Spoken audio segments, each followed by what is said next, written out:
बाबू। हाँ भैया। बाबू, हमारे दोस्तों का बर्थडे है, जहाँ तू बैठा था ओके तैन गिफ्ट लेकर कुछ पैसा दे दिया, गिफ्ट ले ली और अपने तैन कपड़ा ले ली। ना ना पैसा वैसा ना हमारे लगे।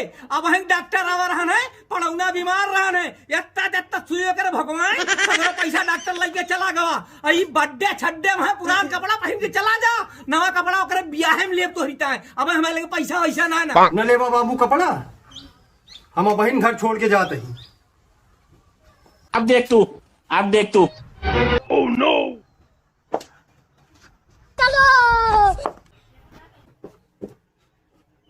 ए रुक रे रुक, कहाँ लेके जाता है घरे से? रुक रुक रुक रुक रुक। कौन है रे? कहाँ लेके जाता है रे?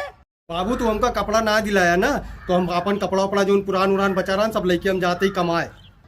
अच्छा सुन ला का घरे धर, अब आधा घंटा बाद हम तो इधर कपड़ा ला दिब नवा तो जाए बर्थडे में ला।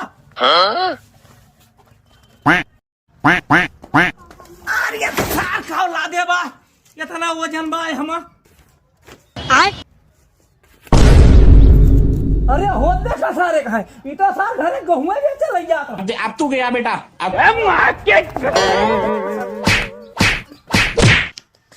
घर से आपके बात घरे चोर बहन का लड़ा है।